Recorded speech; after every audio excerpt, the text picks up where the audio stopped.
Hello everyone, welcome to Blissful Life with Riha and another daily vlog.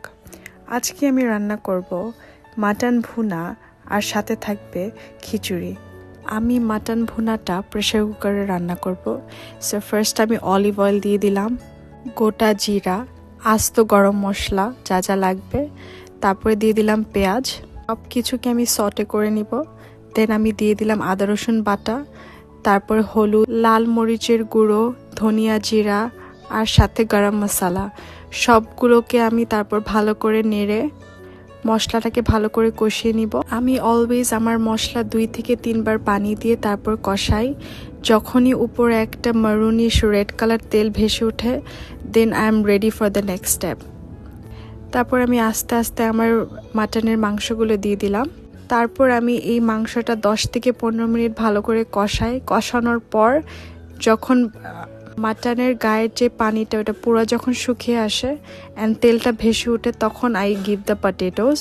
Normally আমি খাসিতে potato দেই না, but আমি আমার বাচ্চাদের জন্য পটেটোটা ইউজ করি। Then I poured 1.5 cup of boiled water. তারপর এটাকে আমি ভালো করে 15 মিনিটসের জন্য লো হিটে কুক করব। I make sure it's not more than 12 to 15 minutes, তাহলে the মাংস will be really soft and মাংসর টেস্টটা ভালো লাগে না। এই তো মাই mutton is perfectly cooked.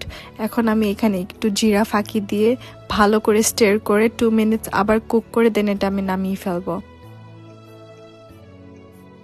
Now I will take out the excess oil from the mutton and যেটা আমি আমার খিচুড়ি রান্নাতে পরে ইউজ করব। এখানে আমি খিচুড়ির জন্য মুগ ডালগুলো টেলে তারপর এটাকে সোক করে রাখবো পানিতে। তারপর এইখানে আমি মাটনের এক্সেস তেলগুলোকে ইউজ করব খিচুড়ি রান্না করতে। এখানে আমি সব গোটা গরম মশলা, আমার পেঁয়াজ, আদা রসুন বাটা সবগুলো একসাথে আমি সটে করে নিব। তারপর দিয়ে দিলাম হলুদ, জিরে, ধনিয়া, লাল মরিচের গুঁড়ো, সবগুলো শুকনো মশলা দিয়ে তারপর ভালো করে মশলাটাকেও কষিয়ে নিব। মশলাটা ভালো করে কষানো শেষ করে এখানে আমি দিয়ে দিব মসুরি ডাল আর চালের মিক্সচারটা। আর অন্যদিকে আমি বুটের ডাল আর মুগ ডালটা আমি হাফ ডান সিদ্ধ করে রেখেছিলাম, ওইটাও ঢেলে দিব। সব কিছুকে এখন আমি ভালো করে মিক্স করে এখানে পরিমাণ মতো পানি দিয়ে দিব, তারপর ঢেকে দিব। And এই তো this is the final result of my khichuri. এখানে আমার খিচুড়ি অলমোস্ট ডান। এখন এখানে আমি 4 থেকে 5টা রেড চিলিজ দিয়ে দিব, বিকজ আমার কাছে গ্রিন চিলিজ অ্যাভেলেবেল ছিল না। দিয়ে দিলাম তারপর টালা জিরের গুঁড়ো আর সাথে আমার আম্মুর সিক্রেট মশলা, যেটা দিলে আপনার খিচুড়ির টেস্ট দ্বিগুণ বাড়িয়ে দিবে। তারপর ভালো করে মশলাটা মিক্স করে আরও কিছুক্ষণ রান্না করে নিব এটা।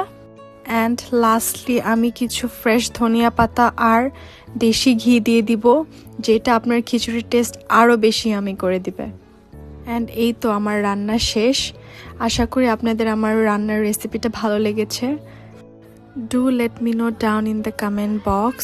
Your small support really encourages me to make such videos.